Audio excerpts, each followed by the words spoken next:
name is Rosie and I have a confession to make. But first, let me drink my tea because it's getting cold. Alrighty. I have been feeling a nudge inside my heart and my spirit that I needed to create a YouTube video of how God moved mountains to resolve all my problems from years and years before until today. And one of their story is, ta-da, how God answered our prayers and he gave us a 2-story house. I can't believe this. Story time. I have been living in a shared house ever since I came to Australia in the year 2022. This was when my work visa expired as a registered nurse in the Middle East. And so living in a shared house is the most affordable and achievable way of surviving in a country you don't even know how to survive with at that time. Yes, it was spacious enough, but not really as spacious, if you know what I mean. But the catch is sometimes you get along with the people you live with. But there was one incident where I don't really feel safe living in. 2 years passed, I met my boyfriend, who is now my partner. And at that time, he was also in the same situation as I was. He was also living in a shared house. And yeah, we just got into a point where we don't really feel safe living with random people anymore. That was the main point. We opened up the issue to both of our parents and have asked consent if we can live together. And so last year we decided that in the year 2026 we will start applying for a house for both of us. But it was so hard. It was so hard to get a house in Melbourne. Oh my gosh.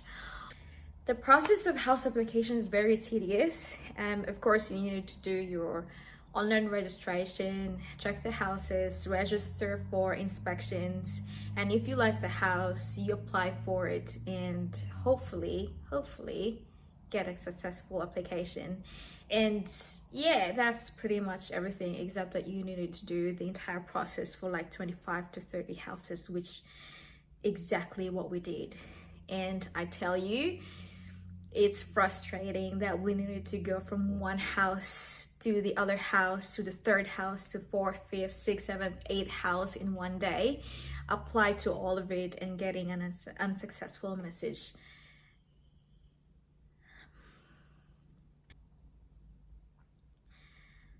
Imagine having to go through inspections from point A, B, C, D in 1 or 2 days. You apply to all of it and getting an unsuccessful emails from those applications. It's heartbreaking and it's painful. It's upsetting. It's not a good feeling to get rejected.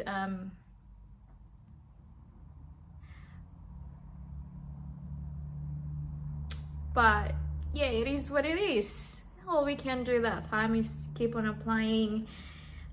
We keep on praying, but I was desperate, you guys. I was so desperate. I needed to have my own me time and tell to God what I have been feeling, of how stressful the situation is and how desperate we are finding a house, but we're not getting any results. I've put out my heart. Oh my gosh, I was blaming God. I'm not a good Christian, but thank God he's the Father who is very understanding of my situation. Thank God for the grace. Yeah, we definitely reached the point where we started to question if it's still worth pursuing to get a house, if God still cares. We felt neglected. We felt rejected. But thank God we're Christians. Thank God we've got a Bible, and thank God we can pray. Pray everything to God, including our frustrations, because, you know, without God, I don't know where we're going at this point. Let me read you the Bible verse that has truly inspired me. It's in Philippians.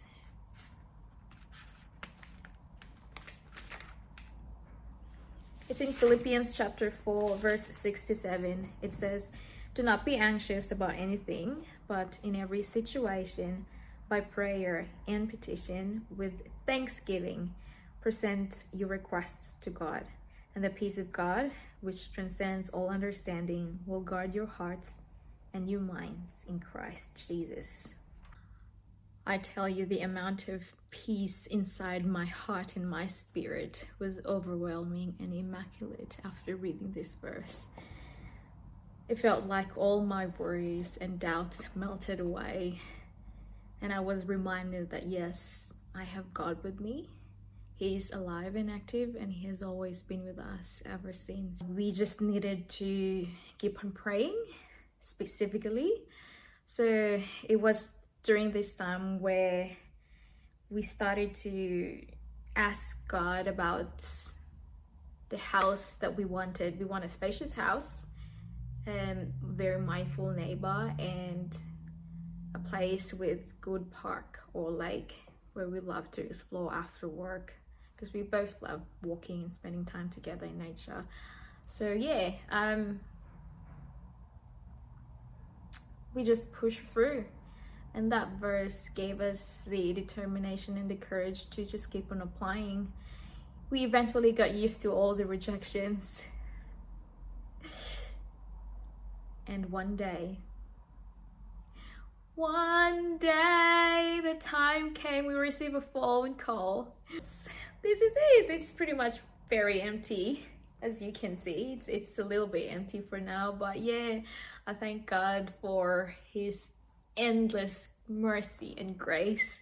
We've got this 2-story house, and we get to enjoy the peace of having our own space. The neighbors are very mindful, and we've got a beautiful lake with a beautiful and magnificent sunset that we can all enjoy. And so to you who is praying for a house, for a favor, for a space, I pray that you don't stop praying and asking God with your specifics. Just wait, and God will reveal in his own time. And I pray that you'll be encouraged with patience and wisdom and what to do and where to go and what to apply, because I tell you, God will never forsake you nor leave you. Yes, this is my very first YouTube video, and I'm so inspired and proud of myself that God had given me the courage to finally create this video, because it honestly feels awkward when you're not used to facing the camera. But yeah, it doesn't really matter as long as I can encourage you about my story of how God have moved mountains for us to find a house, and hopefully you will get to post more stories of faith and doubts and how God intervened in my situation to encourage you that yes, he's alive and active, and he has always been with you wherever you go. Much love. Cheers.